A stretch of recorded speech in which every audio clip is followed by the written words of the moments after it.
Okay, Stan, I'm getting pretty close here, getting ready to add the second and final. Just got all the support components added, and I wanted to show you that inductor right there. I'm going to straighten that up, but my lord, it's wonders it didn't fall out of the board. But there's your hotkeys installed. I've upgraded the receive, broadbanded the transmitter. I'm getting ready to fix that right there. There's your 15 kilohertz wide 10.7 filter. Replace the 25 kilohertz wide with it. Okay. All of your band controls are on the front. Your 10kc switch is also on the front. I'll show you how all that operates. But right now I'm getting ready to add the second and final. Get that done, and I'll be back. Show you a little bit more. More to come. Hello folks, welcome to Lester's Custom Truck Shop. Stan M. This is your Galaxy DX979. We got your board installed. Flip it over so we can show you the inside of it. I still got to tie the wire ties up, make the wires all nice and neat. I had it done, had them cut them back out because I had to replace a control, but I'll put them back in there. Okay, there's your Lescom board right there, L3S3B, and as you can see, there's your second final. Your radio now has dual finals. 3 Mosfets, MOSFET driver, and 2 MOSFET finals. There's the heat sink, and watch out for the heat sink compound because it gets all over everything. Okay. Still got a couple of more little things I got to do. I got to change out your buffer capacitors to larger size, and after that, I'm going to be putting the covers on it. Of course, after I neaten up the wires. But I'll do that, and more to come. Okay, Stan, I got the wires all tied up nice and neat. Got the bigger caps and buffer installed. 3300 for the input power. Turn that radio down a little bit, or this radio rather. Got a 3300 microfarad input buffer for your power, and a 3300 microfarad input buffer for the voltage regulator.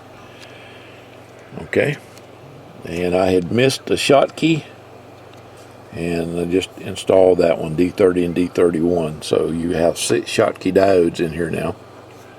And you've seen all these kits that only have 4 Schottkys. Well, they're not replacing all the diodes. You need 6 diodes, 6 Schottky diodes, to replace the germanium diodes that are in these radios. Okay?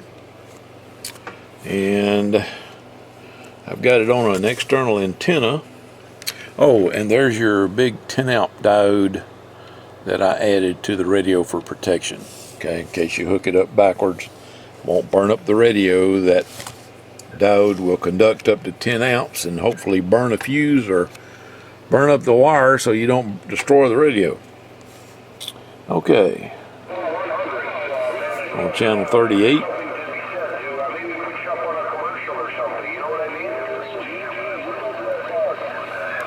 And your clarifier is really touchy, okay? See, I'm just barely touching it, and it's moving right around center slot. But you got good slide. Goes down to 376. Now I'm on channel 38. Slides down to 376. This is about 9 kcs down, looks like, and up to 389, which is about 4.7 kc up. All right, almost 5 kcs up. But even like this, it's really touchy.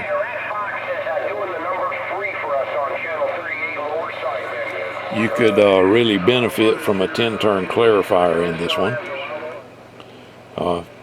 If you decide that you want that done, it's $50 for me to do that. And I've never tried to install one in this radio, but we may have to put it on where the talkback control is and move talkback over to here, because I got to have enough space in the back here for the potentiometer. It's let's see, I got one right here. This is the size.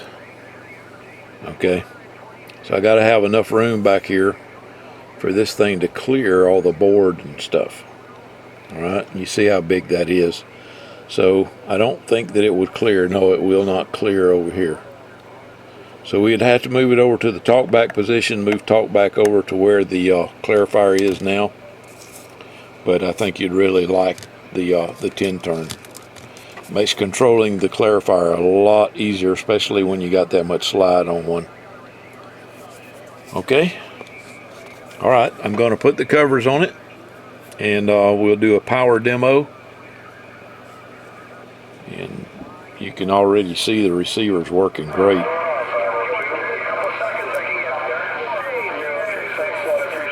These Galaxies have really sensitive receivers in them. They're great. Okay, more to come. Stan M. This is your Lescom Custom Galaxy DX979.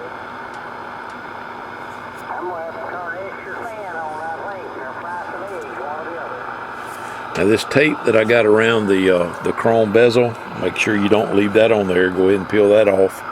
And this plastic protective coating sheet that they got around the case, be sure you peel that off, because if you leave that on there, it hardens and turns into a sticky mess underneath. So be sure and get that off. Okay, and then just take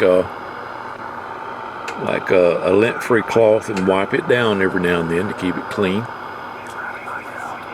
All right, now your frequencies are on the NBANL CB PA switch. In the center is normal CB channels. Okay, switch it up, that gets your uppers. All right, the radio goes up to 27,855 now. All right, all the way down is your lowers. It starts at 26,515. Okay, it goes up to 955. It's usually some AM traffic on 915, and I can hear it tonight, but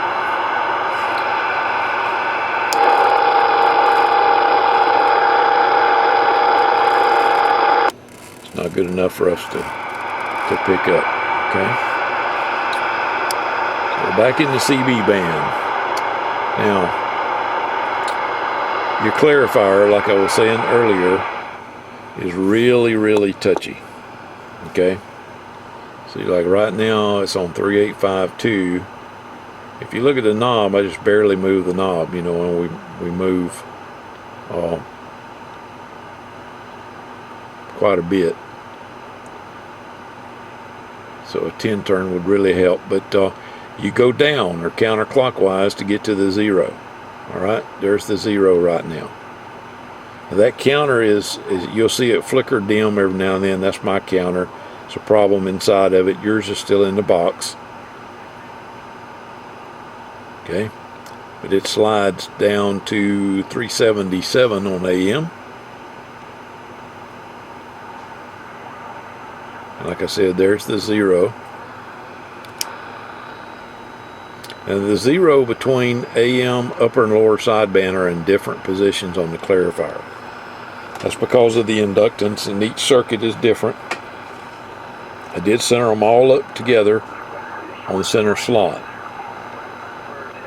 Like on 5-0, lower sideband, AM, and upper sideband are all together. Upper sideband appears to be just a tad bit high, but that could just be the control.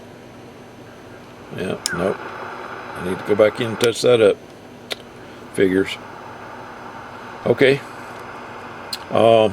Your 10kc switch.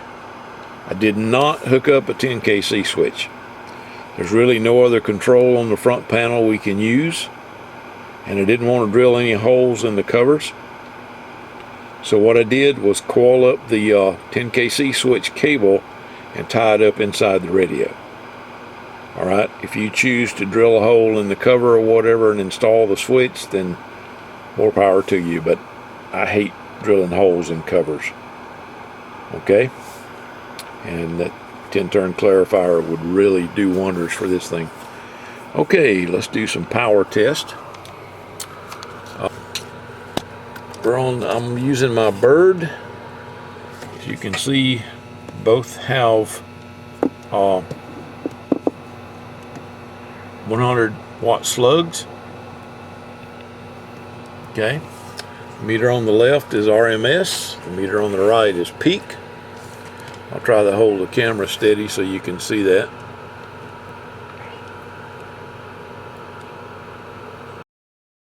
Okay. Alright, sorry about that. I ran out of space on the disc. Okay, meter on the left is RMS, meter on the right is peak.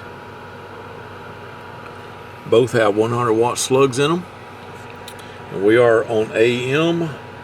Power's all the way up. Hello, audio. And I'm on an external antenna. So let me switch over to the Bird. Hello, audio. Audio 1, 2, 3, 4, 5, 5, 4, 3, 2, 1. Audio test. So that's about 50 watts peak, and that's on the AM. And looks like we're dead keying about 10 watts. And that's with power turned all the way up. I'm going to turn the power all the way down.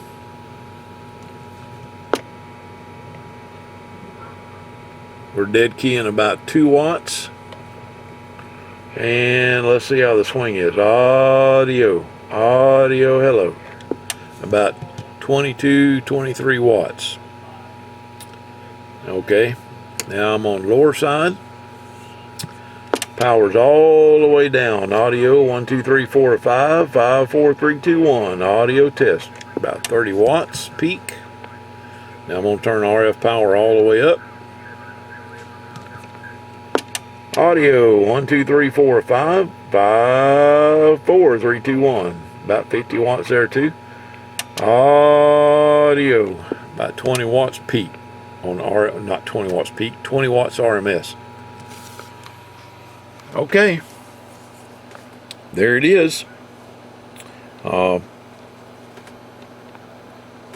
There's your heatsink there on the back. Okay. And like I said, this is not your counter. Your counter's still in the box. I'll check it before I send it to you. But Stan, here's your radio.